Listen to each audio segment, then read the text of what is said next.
You're working long days and long hours. You go to work in the dark, you go home in the dark. I don't have a personal life. I don't go on vacation. I don't talk to my family like I used to. Now it's not fun in a career, it's an obligation. Did I hesitate for that 1 second that caused that patient its life? Am I good enough? I shouldn't have missed it. That is always what's going to weigh on a technician's mind. After months and months of that, it puts a wear and tear on you. And you keep getting deeper and deeper in this hole. And I'm just so tired. Why do I even do this? Why am I in this field? Why am I even in this world? All I could remember was, did this doctor already do something? Did this doctor take something?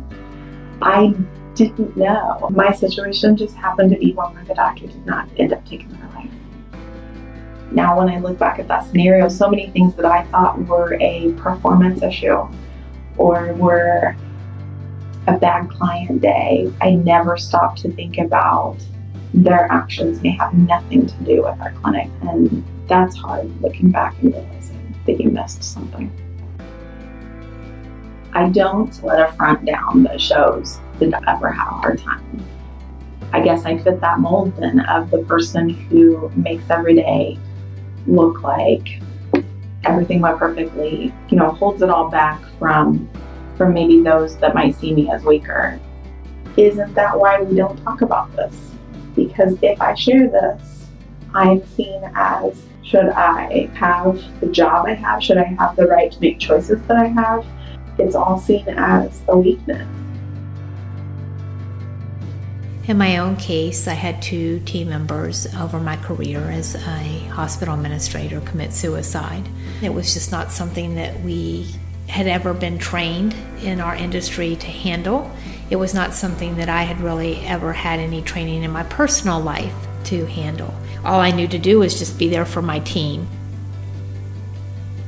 I've been asked if I saw any signs that there was a problem, and I didn't. I would hope that I would have recognized the signs and would have been able to help. Because there were no signs, I think there was also more of a burden to the team. They each in their own way had something they felt guilty about. My own story in relationship to suicide awareness came from my own husband, a veterinarian who committed suicide.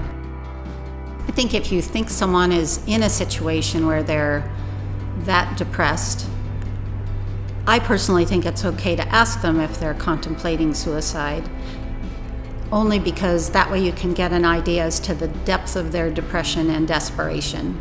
And at that point, I think trying to support them in terms of, is there something I can do? That may be helpful. I feel my healing in sharing. I do have people I lean on, and they've helped me through things. It is worth taking time to stop the day and pull them aside. Something that's this important that can stop an action and keep your peer with you is worth 20 minutes, 30 minutes.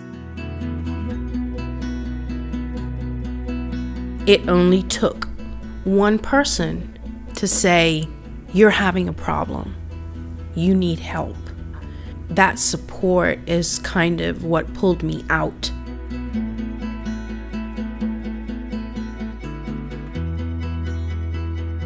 I am so thankful that our industry is beginning to realize how prevalent suicide is, how prevalent depression is, and there are more and more resources for us.